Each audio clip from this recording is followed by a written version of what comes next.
Hey everyone, Cool Kid here. About 2 months ago now, I made a community tab post asking people to share their most controversial Warframe hot takes. Now that this post has had some time to, marinate, I guess, I wanted to do a video where I went over the comments and just talked about them. This is going to be very different from what I normally make. I don't have any script or anything, if that's not obvious. We're just gonna read through these and talk about them, my thoughts on them, stuff like that. I did read these comments back when I first made this post, but I haven't really looked at them since, so this is going to be mostly kind of my initial thoughts on these things. It's not like I've been cooking up a reply to this stuff for an extended period of time, so keep that in mind. Also, I might be wrong about some of these things, so obviously I'm open to discussion in the comments if I say anything dumb. You know, I realize as I'm looking at this that technically this is going to be sorted by top comments, so I don't think any of the initial, 10 we're going to read are even going to be hot takes, because they all have enough likes to be at the top. So that's a little bit annoying, but it's fine, we'll go through it anyways. So the first post is, not all fashion needs a Syandana. I actually agree with this one for the most part. I think that it very much depends on the fashion style of the person doing the fashion, though. Personally, I try to fit one in because I generally like the way they look, and there are a lot of them that aren't really that intrusive, like the Saturn VI Syandana is pretty low-key, for example. But I think it's also, like I said, it's mostly, I think, the design philosophy of the person putting the fashion together. But I agree, especially if you want to have if you look at Warframe in terms of the sort of ninja aesthetic almost, then generally it can be better to not take them if you want a more sleek or streamlined fashion. So yeah, I'd say that overall I agree with this. Of course, it's a very neutral, or I feel like it's almost like a stating the obvious kind of thing, but I'd say I agree with it. Next up, endless missions should be designed with extra objectives / random pop-up events that give rare loot to diversify the gameplay loop. This is also actually a really cool idea. I think that when it comes to modes like survival and defense, I think they're really boring. I don't really enjoy playing them because I don't find them to be that interesting. So I think that having some type of system where occasionally there would be a side objective you have to perform is actually a really neat idea. It kind of reminds me of the bounty side objectives, where when you're doing an objective you have a sub-objective you can complete. Maybe we could incorporate something like that into survival, you have a particular thing you have to do or what have you, to kind of give the same deal. I do think that the point though of give rare loot is a little bit interesting, because to be honest with you, Warframe has a very different relationship with loot than a lot of other looter shooters do, or just a lot of other MMO type games in general do. This is going to be a terrible comparison, I'm just going to acknowledge that up front, but I feel like the closest parallel I can draw is the game Realm of the Mad God. If you haven't played Realm, good, don't. But Realm is the type of game where you might grind the same boss fucking 50 times for a single drop, and I mean with enchantments and stuff in the game now, it could be even more than that for the perfect optimal thing. Warframe isn't really like that. Don't get me wrong, there are some items that are somewhat difficult to obtain, but I'd say that for the most part, especially because of player trading, loot in Warframe isn't really like it is in a lot of other games where you have these, crazy low drop chances for most items. There are some that are really bad, like Blaze and Hammershot are still completely jacked up. I do not know why they are so hard to obtain. But to bring it back to the actual point being made here, if we had endless missions with side objectives, those side objectives, if they were to have rare loot, I think implies one of two things. Either one, the side objectives appearing are rare, so the loot that they would give you is rare because you don't see them that often, or two, they would have some kind of unique loot pool that has rare items in it. I think that for the general purposes of the game, it would probably be best to have them give you, say you get another roll at the reward rotation or something like that. I think that having them be something that is an exclusive source of items might be a little bit difficult, especially if the pop-up events are rare, because I don't think that you should be spammed with them, but I think they should be common enough that they feel like a normal part of the gameplay loop, if that makes sense. I don't know. I think that the idea of incentivizing players to do them because they have unique drops definitely makes sense.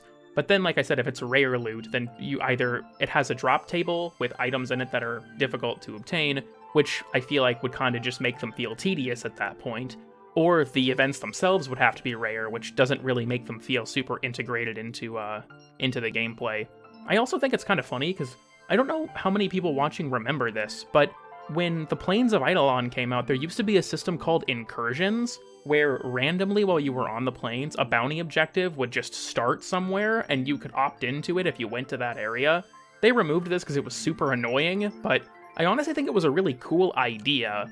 That, like, oh yeah, sometimes you'll have, like, a random incursion happen, and then you could go there and, you know, do something for a reward. The problem is that if you're not doing a bounty on the plains, you're probably, like, fishing or something, and it was annoying to just have Lotus yap at you every, like, 5 minutes, like, hey, you should go do this thing. So I get why they got rid of it, but it was a cool idea. Okay, next up, you don't need to fill absolutely... Okay, hold on, am I having... Wait. You don't need to fill absolutely attachment slot. I think that's supposed to say absolutely every attachment slot. You don't need to fill absolutely every attachment slot to make a Warframe look good. More often than not, you just make them look unnecessarily busy and confused. This is very similar to the Syandana one, to be honest, but I also think it's something that I agree with, especially on specific Warframes, like Caliban with his, like, big shoulder thing. If you put an armor piece on his shoulder, oftentimes I think it just looks bad. It depends on the Warframe a lot, though. I think that generally armor pieces make a frame look better, but it absolutely does depend on the frame, especially leg armor pieces. Leg armor, I think, is one of the ones that is, like, the biggest offender of this, with, like, clipping problems and things like that. Like Lavos, right? His deluxe skin, because of the, I don't know, skirt that he wears, whatever the fuck you'd call it. It clips really bad with, like, every leg armor in the game. For leg armor especially, this applies. But yeah, again, it, like with the Syandana one, it depends on, like, the approach and philosophy of the person doing the fashion. And, you know, like, so what sort of style you have when you make things. But I'd say that I agree with it overall. Next up, most Warframe augments should fit into the Exilus slot. This is a really popular community sentiment. I wouldn't even call this a hot take. This is a fairly cold take. But I'll present the actual hot take. No, I don't agree with this at all. I go into this a lot more in-depth in the Augment problem video, but the reason that I don't think that the Exilus slot should just become an Augment slot is because it doesn't actually fix anything. When it comes to Augments, I think there are fundamentally, like, two problem categories, right? You have Band-Aid Augments, which are basically just filling problems in the frame's kit instead of just buffing them. You know, like Energy Transfer on Equinox or Omakuji's Fortune on Kome. They patch problems or frictions in the Warframe's kit, and they should have been buffs the vast majority of the time. And the solution to that, in my opinion, is just to buff the Warframe. The trickier one, though, is mandatory augments. There are certain augments you basically always have to take because they're just that good. And so if you are going to have, you know, always take the augment, a lot of people find it appealing to just put it in the Exilus slot so that you can take it and not damage the rest of your build as much. Because, you know, with a mandatory augment, you are effectively working with 7 mod slots. You effectively lose a mod slot on that frame, because you can't really put anything else there. Like, you look at, like, Lavos, right? Valence Formation is a mandatory augment. The fact that it affects DOTs from his abilities means that you have to take it. So you're effectively working with 7 mod slots on Lavos.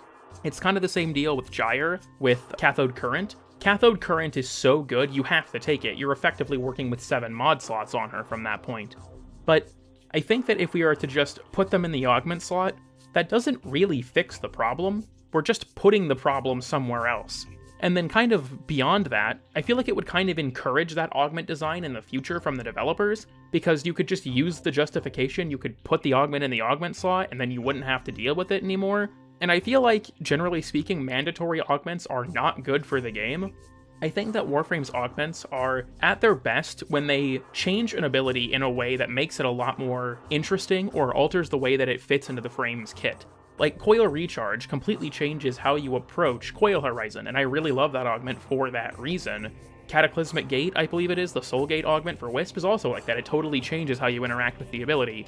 Those types of things are cool. When it makes the ability feel like it's a different ability almost, that's when I think Warframe augments are at their best. And I feel like, while mandatory augments, there's a lot of ways we could approach fixing that issue, I suppose. I don't think we should get more. That's like, the baseline, I feel like, is we shouldn't get more of these. And if we are to make the augment slot, you know, a thing with the Exilus slot, then, like, what's the penalty for just making more of them? And at the same time, right, what is the issue with an augment mod always taking up a mod slot? Well, fundamentally, it's because you can't put something in its place. If you always need that augment, then you always are losing, you know, there's like an opportunity cost to that. You're always losing out on what you could run in that space. This still happens with the Exilus slot, though. The mods in that slot are generally less valuable, but you're still losing out on the potential of other things you could put in that slot. Like, I get why this is an appealing option, and it would be an easy solution, but I don't really feel like it gets at the heart of the issue. Now, I wouldn't necessarily complain if this happened, but I would prefer a more robust or in-depth look at the system and its problems as opposed to something like this. This, to me, just feels like a band-aid solution. Next up, heavy attack efficiency is in direct competition with Tennokai, and thus mods that affect it should be in consideration for Exilus status, mostly just Reflex Coil. I actually completely agree with this. Tennokai kind of killed a lot of traditional heavy attack setups when it comes to like heavy efficiency and things like that. There are a few mods that affect it, but not that many. But yeah, I think that we could absolutely move those to the Exilus slot. I don't really feel like there's a problem with that because Tennokai is so powerful and it lives in that slot already. I don't think that's a problem at all. Next up, DE has completely forgotten about other planets. I think instead of making entirely new areas, they should flesh out other already existing places. For instance, you have no reason to go to Mercury. The Mercury comment, I know what YouTube short this person has seen to specifically point that out, which is funny because that was before the addition of Giannis Captain Vor, so it's kind of outdated now. But for the overall claim, I mostly agree with it actually, but I think that it's not like every area in the game needs to be refreshed necessarily. Like, Jupiter as it stands is fine. I think that there's nothing that needs to happen there. But there are certain areas that I do think kind of suck. Namely, I need to try and control myself, because this is an opinion that this is an opinion I hold very strongly, and I don't want to, like, go off on a separate, like, 20-minute tangent as to why this bothers me so much. But Neptune and Pluto suck ass. The fact that those two planets are two of the last planets in the star chart, and the two highest level Corpus locations you will reach, and they both don't have unique tile sets and are just like a hodgepodge of like 4 other tile sets, fucking sucks. It is so lame. Personally, when it comes to planets that I think deserve some kind of touch-up, most of them are planets that do not have unique tile sets. I think that they should get unique tile sets. Mercury, frankly, could get one. I think that Pluto and Neptune deserve some. I think that Sedna deserves one. But for me, Pluto and Neptune are like the big ones. Like, Sedna annoys me because it's basically just a combination of Ceres and Saturn, and I don't think that's particularly interesting, but Pluto and Neptune, those two bother me a lot, because it's like, you have the Corpus ship, Corpus outpost, like on Venus and stuff like that, and then you get to Jupiter, which is like a really cool, unique tile set, and then you get to Europa, which kind of sucks these days, but it is a pretty interesting, unique tile set. And then there's kind of a break from the Corpus as you do Saturn and Uranus, and then you get to Neptune and it's just the same shit all over again. Same with Pluto. Pluto and Neptune are borderline the same planet from a gameplay perspective, and that's just... it bothers me, dude. It bothers me. Like, this game has been out for how long now? We're coming up on like a 13th anniversary or something? I really wish, when it comes to the tile set reworks and things like that they would turn their sights back to places like Neptune and Pluto, because there's so much cool potential there. Like, the lore for Pluto says that, I should probably clarify, the Cephalon fragment lore for Pluto, that says that Pluto is used for manufacturing, primarily. And in the Railjack skybox, you can see this giant something. I thought it was like a megacity for the longest time, but I think it would also make sense considering the Cephalon fragment lore if it's like some giant sprawling network of factories. So like, why don't we do anything with that? Why don't we have some kind of tile set that is interior, close quarters fighting in the factories? Or maybe it is a city and there's like some Holvania style almost street combat that takes place against the Corpus there. Like, why don't we do anything with that? Same with Neptune. Neptune as a planet has so much cool stuff you could do, like they did with Jupiter, and they just don't do any of it, and I think that's so lame. Do I think they should stop making new areas? Not necessarily, but I think it's really tragic that, in a way, we're kind of leaving the solar system, right? With Tau on the horizon, with 1999, with the Murmur stuff in Whispers, we're kind of abandoning the more grounded part of Warframe. Like, sure, the game is high sci-fi, and it's not particularly grounded, but you look at locations like Venus, Mars, Jupiter, and there's real stuff. Like, we know real things about these real objects, and Warframe has always done a really cool job of altering these real places in ways that fit its universe. And I think the fact that we've effectively abandoned that for straight fiction is just kind of sad, I guess. Like, there's so much potential still wrapped up in these places that never got unique tile sets. And the fact that that stuff seems to just be kind of like abandoned is really sad to me. Personally, the number one thing I want to see out of this game is tile set reworks. I want to see tile sets get added to these old places that feel like they're not really that unique, because then everything just kind of blurs together, right? Like, the main ones obviously are Neptune and Pluto, but Sedna, Saturn, or Mercury, I think one of the two could absolutely get its own tile set. Phobos doesn't really have anything interesting going on. Other than that, it's just a bunch of Corpus ship missions, I guess. There's like a lot of potential there, or even new places in the star chart, like Titan, Saturn's largest moon. There are plenty of Galilean moons we have left. We haven't done anything with like Io, Callisto, Ganymede. There are places like that where we could do more stuff with them. There are more objects in the solar system we could do stuff with. I mean, hell, even looking at, like, if you wanted to get particularly nerdy, you know, Triton, which is one of Neptune's moons, it's the name of a mission node, but it's not like a location. You could spin off locations like that, like they did with Europa, or I guess kind of by extension Phobos and Deimos, and really explore the solar system more, because one of my favorite parts of Warframe, as is probably obvious from the existence of the Astronomy of Warframe series, is the way it blends real life with its own universe. And places like Tau are cool, places like the labs are cool, places like Holvania are cool. But at the same time, they kind of lose that, the sort of marriage between real-life science and real-life knowledge, and Warframe's fictional universe and how they blend the two together. And so, man, I said I was going to try to not do this, and I am just going on the extended rant about this topic, but the short version is, I don't think that areas that already exist, like, need to be changed for strictly reasons of I need an incentive to go there, so much as, like, I want them to be changed because I want them to be unique. I want them to feel like distinct places, and especially near the end of the star chart, Warframe just loses that. And I don't know why they've never tried to remedy that problem, because it's been that way for so long. Sorry, my chair is kind of loud. If that comes through in the recording, I apologize. Okay, next up, we need more wacky and gimmicky Incarnons. Basic stat increases and adding AoE to weapons that don't have AoE is fun and all, but I feel like at the level Incarnons are relevant, Steel Path, Deeper Temporal Archimedea, etc., we have so many options that work exactly like most Incarnon evolutions already, and I think that it's a bit boring with some weapons. Maybe melee Incarnons are out of this take, because most do give melee weapons new projectiles or alternative uses, so I'm mostly referring to primary and secondary Incarnon evolution modes. I think this is a totally fair take, actually. At the same time, though, I feel like a lot of them do have interesting elements, even removed from the AoE thing.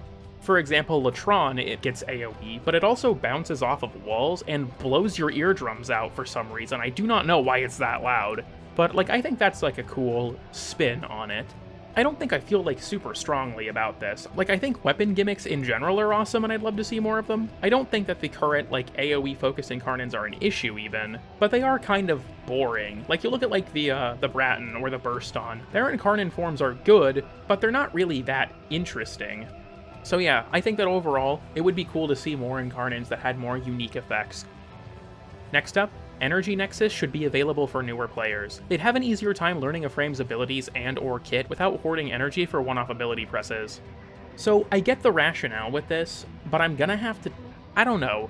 I think that one of the biggest issues with early Warframe is new players, at least in my experience from the people I've taught to play the game, they don't really use their kit that much, and I think a part of that problem is they don't really have the resources to.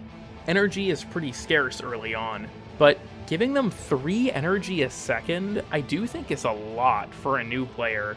Maybe it's not like a crazy amount, but at that point, I feel like it kind of tips the scale too far in the other direction. I think the best thing DE added for new players in a long time was Dreamer's Bond. It's an aura mod that gives you slight health and energy regeneration over time. Dreamer's Bond is by no means broken, but it does really help with this problem early on. I don't know, this is actually a really interesting one, because, like, on the one hand, I feel like giving new players that much energy generation would probably be too much, because Energy Nexus is even, like, good in the late game. It's a very good mod. but at the same time, Dreamer's Bond is like 1 energy every 3 seconds. So, would it really be that bad? I don't know, I guess let me know in the comments what you think about this one. I'm a little torn on it. My opinion feels like it could go either way. I can see the argument in either direction. Next up, a serious look into Warframe augments is needed. Many augments should just be part of the main kit, others are plainly useless, some frames have multiple augments that are almost necessary for fluid play, but that takes up more modding space so you don't want to. I mean, I have an entire video about this topic, right? I think it's fair to say that I agree. I don't know, no point in rehashing on my opinions from the augment problem video. A lot of these are actually about augments, it feels like, because I can already see the next one is also going to be about it. Yeah, I don't know. I have a whole video on this topic, I'm just gonna lazily point to that. Next up, most augment mods should just be part of the base kit. Augment mods should only be for significant playstyle changes instead of QOL mods. Building a good Equinox, for example, is kind of impossible, since you're forced to bring 2 to 3 augment mods at any time. Who thought it was a good idea to not carry over charge between forms? So, I want to agree with this, but there is a particular word that makes me not, and it's the word most. Most augment mods? I wouldn't say that many. You have to consider that, like, a lot of augment mods are still a considerable increase in the power floor of the Warframe, so I think a lot of it it's a very case-by-case thing, right? Some of them absolutely should be, like Equinox, particularly with energy transfer. It's stupid that that's not part of the base kit. And I also agree that QOL from augments is dumb. Taking up a mod slot for a QOL thing I think is stupid. Like, what is it, Fused Reservoir I think it's called, on Wisp, where you can cast all 3 at once? Why the fuck is that an augment? Why am I losing mod space to run this? This should just be a thing she can do. It's way more comfortable for missions where you're not stationary. So, yeah, I mostly agree with this, it's just the most augment mods part. Maybe I'm being a little bit nitpicky about that, but I don't think most augment mods should be part of the base kit, but I think plenty of them should be. Next up, spy missions are one of the best pieces of content in the game, and I'm sad that they've been strayed away from. 1000% agree with this, actually. This is probably going to be, like, the most controversial thing I say in this whole video. Spy is my favorite game mode.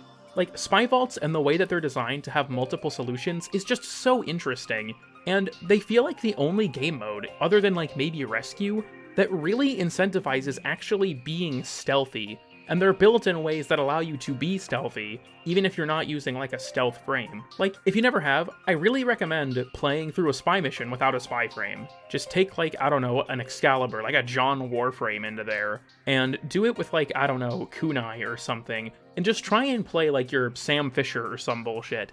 They are really fun that way. And some of them are really hard, honestly. Like, pretty infamously, Lua Spy is quite difficult. I think the problem with Lua Spy is it's really punishing if you mess up. Jupiter's is really difficult, but I think they're really fun to try and do legitimately, which I kind of say that with air quotes. But the last brand new spy vaults we got, I believe, were the Jovian Concord in 2019, and it's so sad that we haven't gotten more.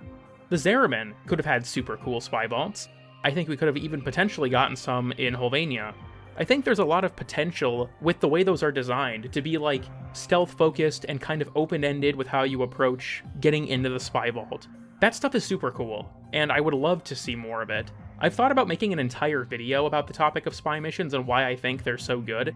Maybe I will if there's, any interest. I'll probably put it up to a poll at some point when I, ask people what they think I should make next. But I really love spy missions, and I really hope that we see more of them. Next up, they should make more frames look simple aesthetically. I think it's supposed to say aesthetically speaking. I think this depends, because a lot of frames that we've gotten aren't super complicated aesthetically. At least, how do I put this? Like, they're complicated, but they have certain design elements that can be extracted as like a sort of baseline for them. Like, if you look at Blueprint, Blueprint's art is able to somehow extract like the essence of each Warframe. Even though they're all simplified, you can still tell who the Warframes are, and I think that they're kind of designed in such a way that, like, they're over-designed, yes, but they have these elements to their design that they stand out enough that they can still be easily identified and reproduced. Now, I'm not an artist, so my opinion on this is nothing that's, like, actually concrete. It's just kind of my thought process. I will concede one thing, though. Many Prime Warframes are just really hard to look at. Like, Cora Prime, I don't like the way she looks at all. There's way too much shit going on there, especially once you start getting, like, attachments involved. Not a fan. I don't like the way she looks. I don't think that we need, like, Warframes that are as simple as, like, the original Frost or the original Excalibur. I think the evolution of the game's art style has actually been really cool, for the most part, but I think that, I don't know, I don't think this is, like, an invalid opinion. There are plenty of Warframes that do look fairly complicated, even in their base form, but I feel like overall, it's not something that I personally think is a huge issue, especially because of the whole thing where I feel like they design the Warframes with certain core design elements that make them stand out, like Caliban's like shoulder thing and sort of like his split down the middle. His asymmetry is like a really strong element of his design. His Among Us ass helmet, you know, things like that, where they designed them with these core features where if you remove some of the minutia of it, there's still those core elements that you can latch onto. Next up, I don't think it's controversial, but I wish every planet had a lore thing to tell newbies about events that occurred there in older events. Like if you go to Gradivis on Mars, you should get taught about the Gradivis dilemma. So for me, this is like a yes and no. We should teach new players about the old event lore. In fact, I think I'm probably going to do a video about this topic at some point, because I think that there's so much important lore that has just been completely missed by the modern game. The thing is, I don't think the place for that is when you join a mission that's relevant to the lore. Personally, I think they should put it in the Levarian. I think that there's a lot of potential to build out the Levarian not as just lore for Warframes, but as lore for things that happened in the past, you know, events of the story. People who play Warframe now probably have no clue what the fuck is going on with Alad V, because, like, why would they? None of what happens with him is explained.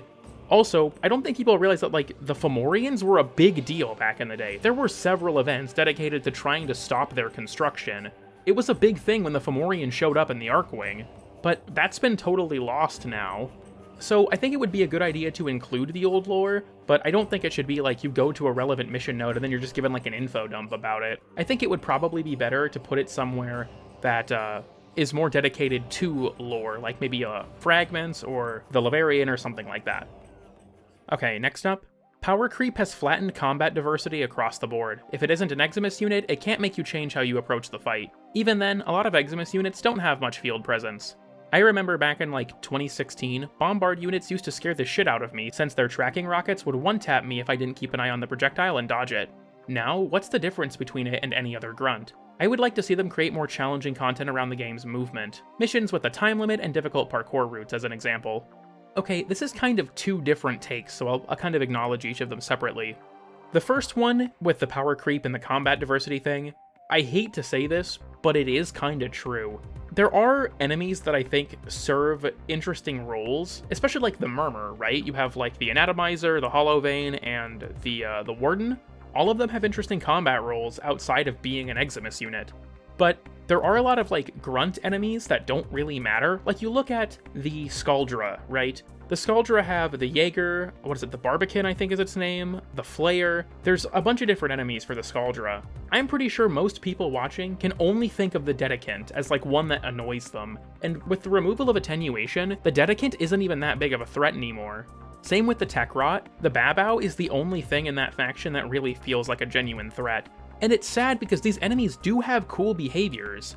If you look at the Anarchs, for example, yeah, it's kind of homogenous because you just cleave through them all, but there's so much cool stuff they can do. Like the Gladius enemies have several unique attacks. Or well, not unique, they're brought over from Duviri, but they have several attacks that they can do, like the whole sword stab into the ground thing or rushing you. The Arcus units can throw this like bundle, almost like a dynamite looking grenade, and shoot it, which causes it to spew out gas. The Trappers will deploy, you know, gun turrets or like floating drones that will try and attack you.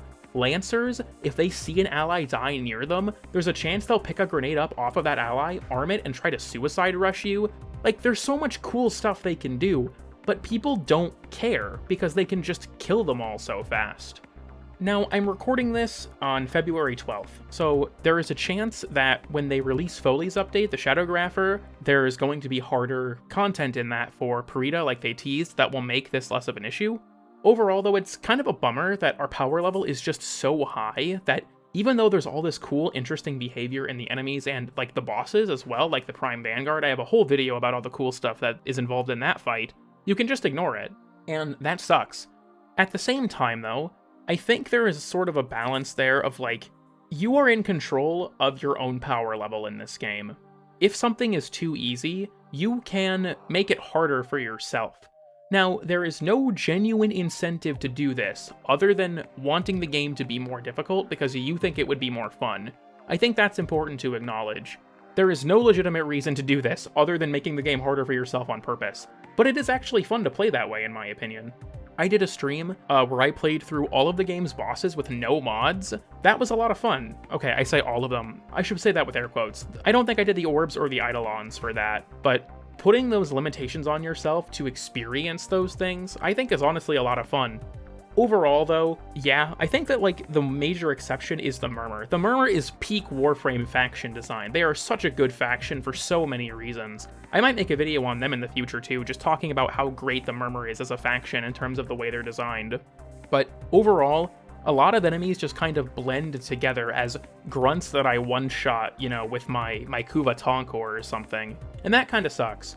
The question is, like, how do you fix that without making enemies with super annoying mechanics, or nerfing the shit out of everyone? I don't think there's really an easy answer to that, but, you know, it's an interesting point to bring up regardless.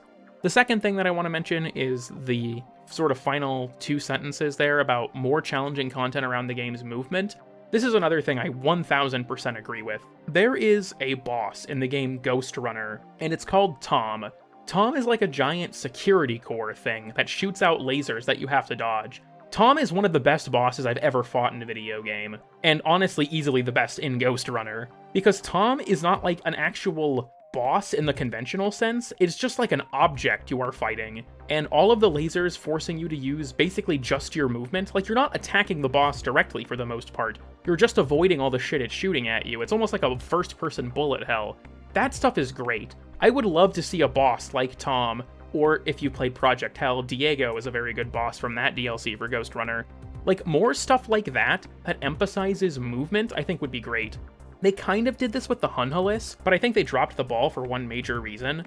The Hunhalis incentivizes staying in the air, but it can't threaten you while you're in the air. The Hunhalis has a lot of attacks that force you into the air, but once you're there, it can't really do anything to you. And I feel like that was just such a massive blind spot in the boss fight's design. If once you were in the air, the boss would do things like it would cut half of the arena off and, you know, make it so you'd be damaged for staying there, or you would have some elaborate pattern you had to jump through or something like that. Like, that would have been sick. But with the Hunhalis, all you have to do is kill a marrow tick so you have a grapple point, and you are completely safe. The boss cannot touch you if you are not on the ground, aside from it like hitting you directly with an attack they're always super easy to avoid. So I would love an update to the Hunhalis fight, first of all, because I feel like it would be way cooler if it could actually attack you while you're airborne. But also, more boss fights and just things in general that revolve around parkour would be great. Void Flood was a great step in that direction. I really like Void Flood because it's a more parkour-focused mode that doesn't really revolve around killing, and I honestly think that more mission types in the game in general should not revolve around killing. Maybe that's the hottest take of the video thus far, but I really feel like modes like Void Flood, where killing is helpful but optional, are really fun, and it's a really interesting way to approach the game because it lets you build out into other stats, or other roles, I should say. You look at, like, Mirror Defense. Killing stuff in Mirror Defense is helpful because it's not attacking the objective, but you can also build into crowd control in that mode, and it's really good. Most modes where you have to kill things, like regular defense, kind of punish you for using crowd control because then you're not killing things as fast because you're slowing the mission down. So I think that having more modes that would incentivize movement and sort of just in general de-emphasize killing things, overall I really do like that idea. Next up, they gotta buff the Sentients. I want them to be scary alien robots again. Side note, I'd like to see more bosses like Eidolons and Orbs. Okay, this is kind of another two-parter. For the first one, I completely agree. They nerfed the ever-loving fuck out of the Sentients. They are so weak now. I really hope with the Tau expansion coming this year, we get more threatening sentient enemies, because back in the day, they were scary. If one showed up, it was like a very genuine threat. Nowadays, they are super easy, you don't have to strip their adaptation at all, they're just a joke compared to their prior selves. So yeah, I agree. I think it would be a good thing to make them more threatening. As for the second part of this with bosses like Eidolons and Orbs, I'm assuming this is, like, there's a lot this could mean. I'm guessing this is more open world bosses and with like the spectacle that comes with that. I agree, but with the caveat that like mechanically I would like them to be different. Eidolons are bosses that I think are great, but once you get good at them, most of the fight is just waiting, and I don't love that. if you're doing a Tridolon, then I would say probably 70 to 80% of what you're doing is waiting for the Eidolon to wrap its bullshit up, which kinda sucks. And then, I know this is a controversial opinion, I fucking hate Profit Taker, dude. I don't think that boss is fun at all. I don't enjoy grinding it, I didn't enjoy playing it when it was new, I still don't now, I think it's annoying. And then Exploiter Orb is a fun boss, but it's just really dragged out. It goes on, especially in the second phase, it just carries on for way too long. So, I love the spectacle of fighting those bosses in an open world environment, and the mechanics being unique to them. Just more mechanically focused bosses in general, I think this game should have, but the specific mechanics, I wouldn't want to see carried over. Next up, Taxon Prime should have been a thing before Nautilus, Shade, and Deathcube Prime. Okay, I agree that Taxon Prime should be a thing. Before Nautilus and Shade, that's fine. Before Deathcube, though, I feel like that is a little bit of a reach. I don't know why Worm and Carrier are excluded from this, and it's like we're focusing in specifically on Deathcube here. Deathcube's a classic Sentinel. He wasn't really that good until Energy Generator got added, but I think Deathcube getting a Prime first is totally fine. Beyond that though, Nautilus and Shade Prime were both realistically pretty unnecessary.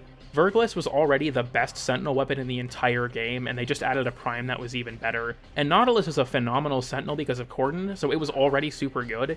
And Shade already had a variant in Prisma Shade. Shade Prime, the only difference between Shade Prime and Prisma Shade is that Shade Prime has 25 more armor. It is like the most nothing stat buff they could have given it. And sure, Prisma, what is it, laser pistol, burst laser, whatever the fuck it's called.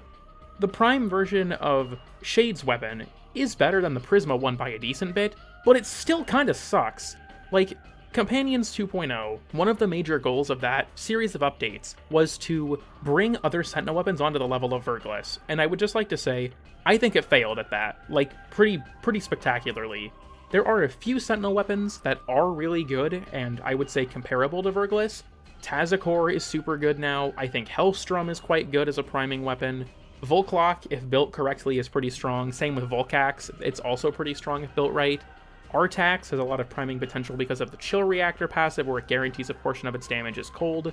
But overall, a lot of the Sentinel weapons are still just not very good compared to Verglas. Verglas is so dominant that I really feel like that part of the update needs to be revisited. I think that they should go over the Sentinel weapons again, because a lot of them still kinda suck. So, I'm saying that to say, Shade Prime pisses me off, Hildren Prime Access pisses me off. I need to, again, try and contain myself, because I have so much shit I could talk about Hildren Prime Access, and how nothing it felt like it was in terms of the buffs. Larkspur Prime, and it's, what was it, like 4% crit chance buff and like 0.2 times crit multiplier? I'll show the numbers on screen, I don't remember off the top of my head.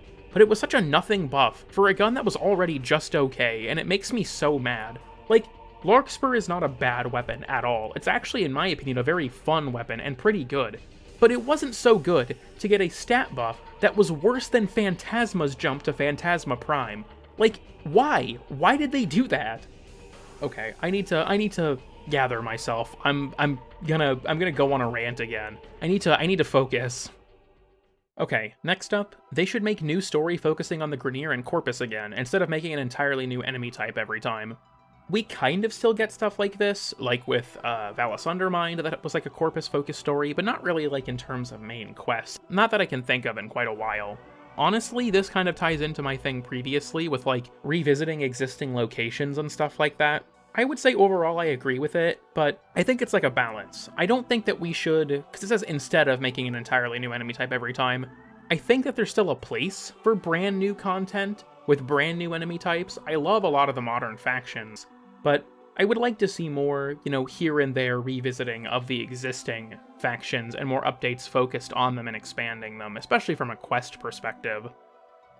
Alright, next up. Rank 40 on Necramechs and weapons shouldn't be a thing. It's a form of sync and can be easy to make mistakes with. So, for weapons, I actually mostly agree. For mechs, I completely disagree. Mechs, when they launched, didn't have this mechanic, and it was a bad thing because they have 12 mod slots. Rank 40 Necramechs was actually a community request. The thing is, I think that tying them to Forma is irritating, because it takes so much investment for the mastery required for that, and on most weapons, there is no genuine reason, in my opinion, for them to go up to 40. There is one exception.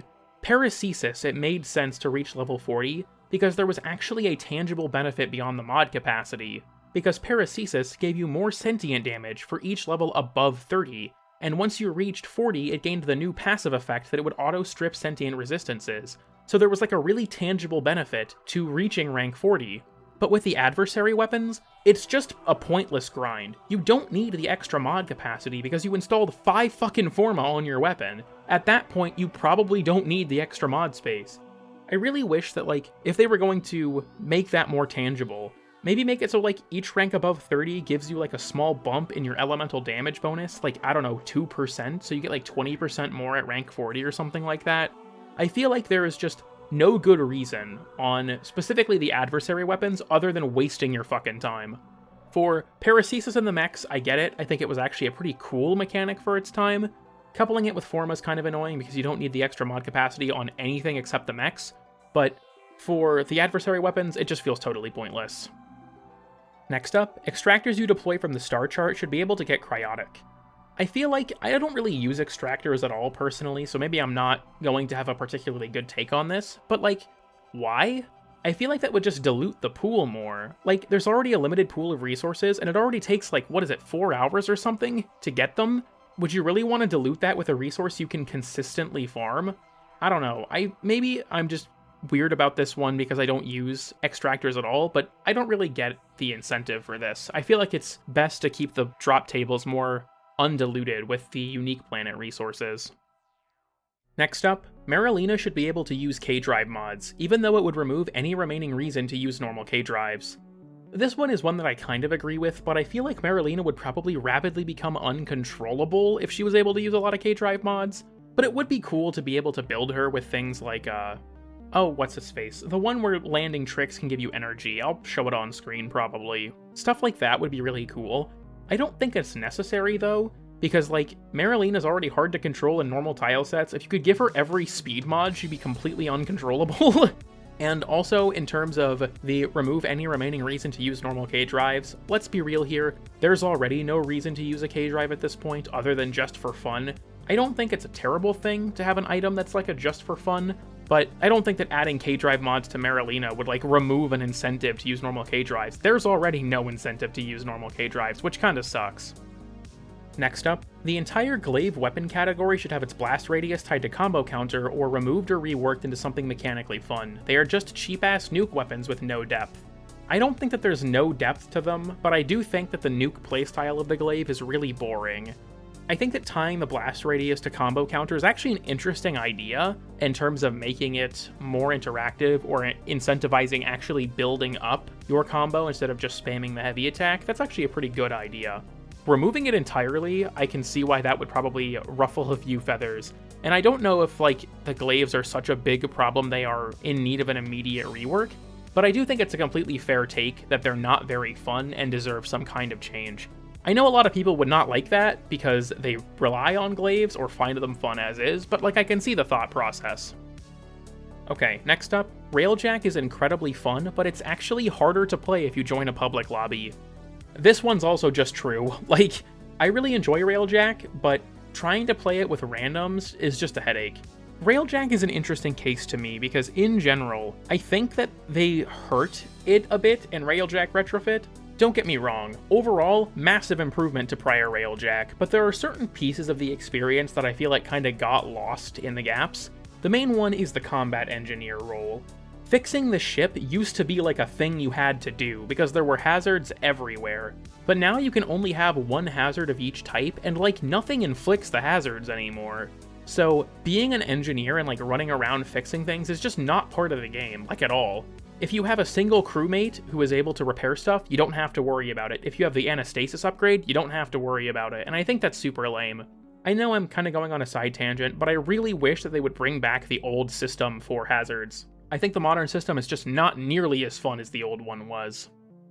Okay, there's a couple of them here that are really long, and I'm admittedly getting kinda winded, so I'm going to jump past a few of these to ones that are shorter, just so that I don't strain myself too much here. Okay, so with that considered, next up, I don't care that DE has a reason, let us go into aim mode on Glory and Arcabex. We just need the ability to turn on controller gyro when using them, because unless we have the gyro on aim only, there's no way to recenter it. This is a really interesting take because I don't play on controller or with gyro aim whenever I do use a controller for games that support it. So I don't have this problem, but I don't think it's entirely unfair. Having the ability to like hit the zoom button just to fix your gyro centering, I think that makes sense. I think that's a completely fair request. Next up, most of Gyre's augment should be base, parentheses cold take. I think the parentheses is funny because I disagree. I think the only one that deserves to be base, or at the very least reevaluated, is the augment for her 3, Cathode Current. I think her other 3 augments all do change the abilities considerably. Her 1 augment makes it almost like an electric shield in terms of its damage buffing, which gives it a completely different role compared to its normal like area lockdown.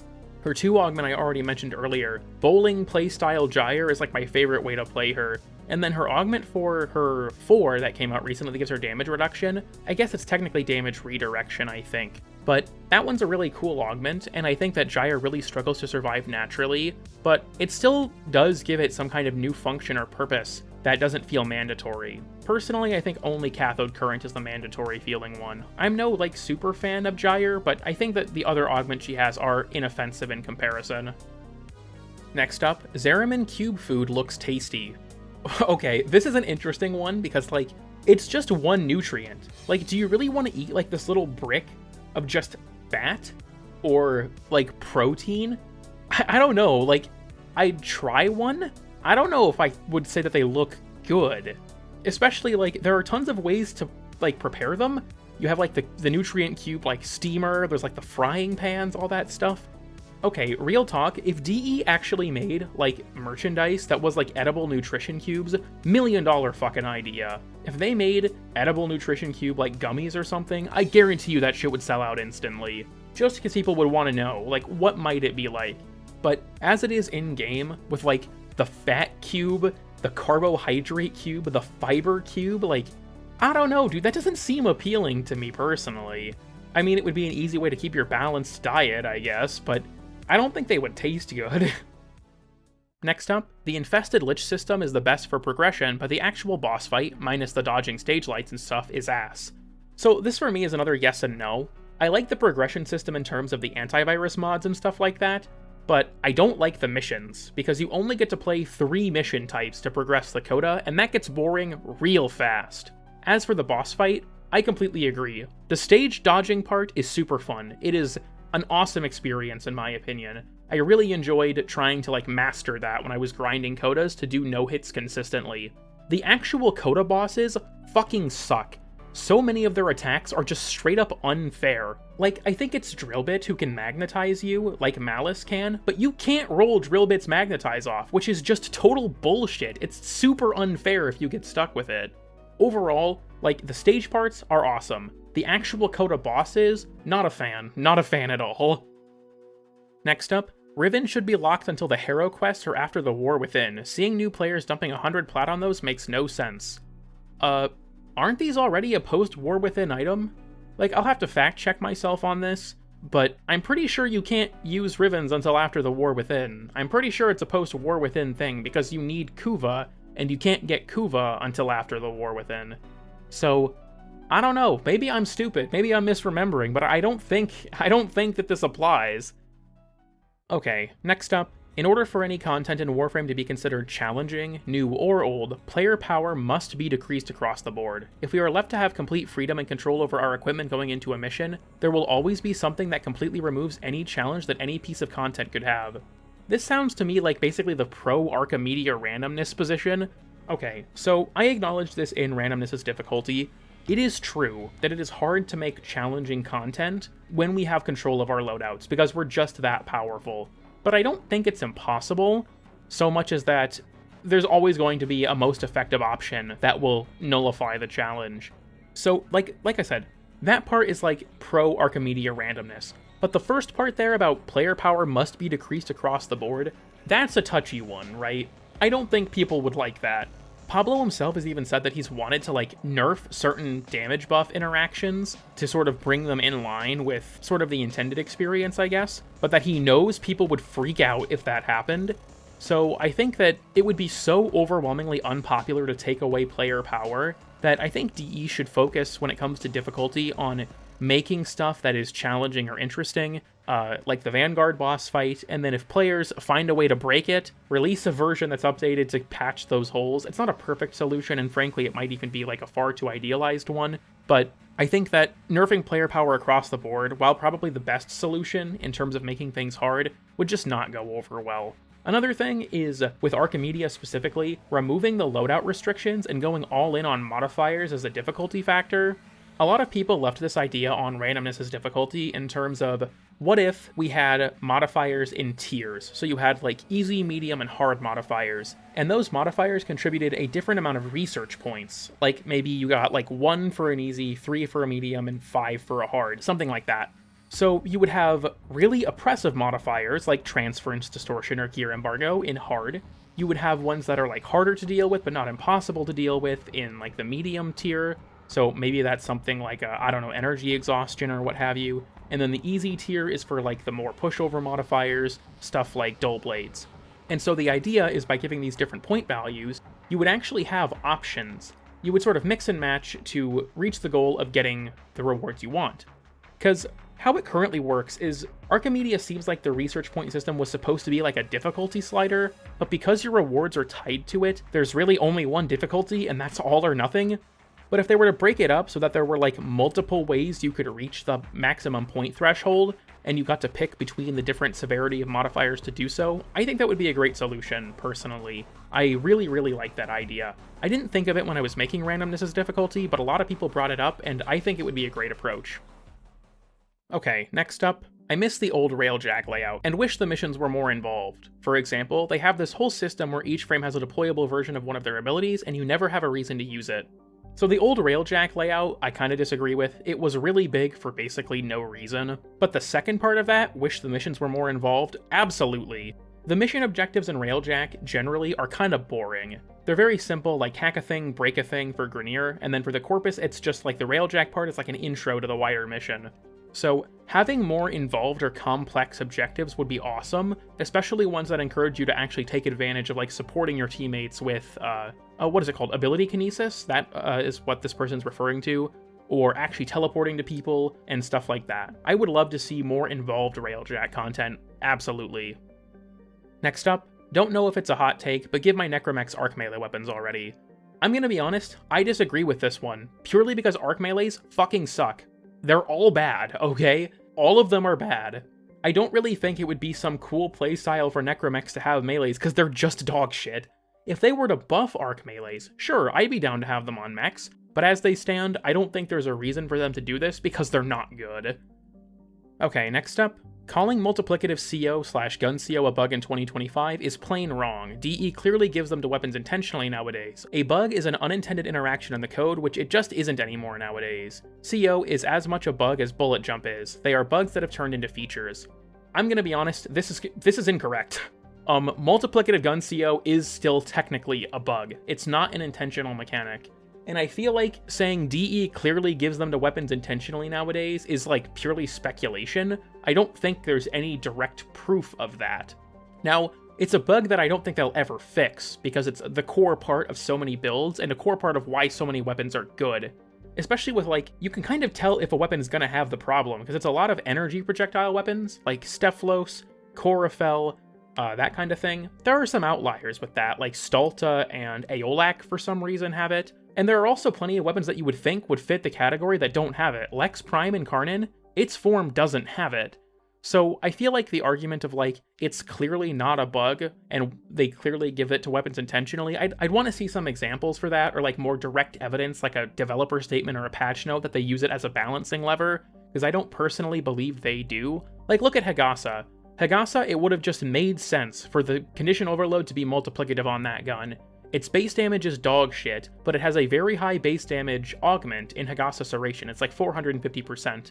It would have made so much more sense if Hagasa was multiplicative gun condition overload, because it would synergize with Kome, but it's not. It's still additive, and there's no reason to use condition overload because you already have such a high base damage bonus from Hagasa Serration. So I feel like the idea of them using it as a balancing lever, like, if that's true, why does stuff like that slip through the cracks? I don't know. I feel like the stance of this is kind of weird in general, I think that multiplicative condition overload is a bug, or at least it started as one. They're probably not going to fix it because it would massively affect the power of a bunch of weapons, but I don't think they intentionally give it to weapons, and considering this person's statement, I wish they would have provided examples for what they think were like obvious, things that got it intentionally. Alright, next up, Duviri is some of the most fun I've ever had in Warframe. I actually totally agree with this. A lot of people really hate Duviri. I personally loved it. When it came out, I played a shit ton of it, and I still go back there sometimes just for fun. I do think that it has its problems. It's pretty buggy, especially now. I think that parrying doesn't really serve much of a purpose past like 5 decrees, but I do love Duviri. I think it's super cool, and I would love to see them expand it more. Next up, Archimedea's restrictions can, not will, make for some of the most enjoyable and intense moments Warframe can offer. It sadly, like the game mode itself, is just RNG dependent. Truth nuke! This person's totally right. Some of my most fun moments in this game were from Archimedea moments that were like down to the wire. I had a time I was playing as Necros on an ETA run where I literally extracted with 1% life support. Or I hit the mission completion with 1% life support remaining. And that shit is intense and fun. The problem is, like this person said, it is totally RNG dependent. Whether or not you have fun with Archimedea is random, and that was a big point of randomness as difficulty when I made that video. It's not just the difficulty that's random, it's the fun that's random, and that's like a big fundamental problem I have with the mode personally. When you get weeks where everything plays well like this, and you have those really intense moments where the game is actually quite challenging, Archimedea is so much fun, and I enjoy it a lot when I get those types of scenarios. The problem is that you get a week like that like every 2 months, and other weeks it's either a total cakewalk or just frustrating.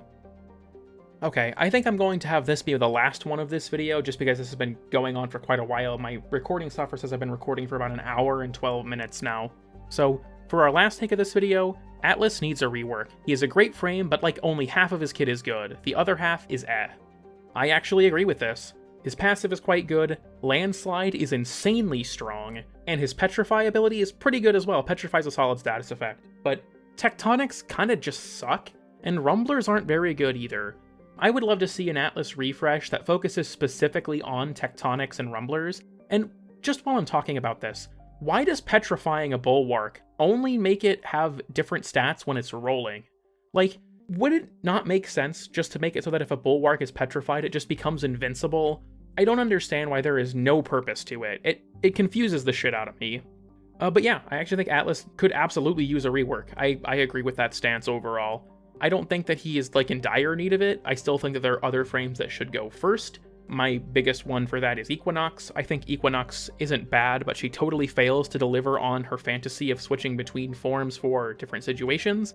I think that she very much deserves a full-blown rework to try and bring her actual gameplay more in line with the fantasy that she was designed around. But overall, I do think that an Atlas rework is definitely warranted. I just don't think he should be next. Alright, I need to stop because I am starting to lose my voice. So thank you all for watching, and thank you to everyone who left any of the hot takes that I read in this video. Also, let me know what you thought about this video. Like I said, it's very different. This is just unscripted rambling. I'm currently working on a lot of longer projects, so I wanted to do this as kind of a quicker thing I could make in between. So let me know what you think. Let me know if you want to see more videos like this. And to that end, leave your own hot takes in the comments. If this video gets enough requests for further sequels, then I'm definitely down to read more stuff. Just keep in mind that obviously your comment might appear in a video, so if you're not comfortable with that, then maybe don't leave it or clarify that in the comment itself. Beyond that, like, subscribe, join the Discord, all that bullshit, and thank you to all of my members for supporting the channel. You've probably been seeing their names on the screen for a little bit now. This stuff wouldn't be possible without them, so seriously, thank you all so much for all of the financial support that you provide to this channel. Beyond that, thank you again for watching, let me know what you thought of this video in the comments, and I'll see you all next time.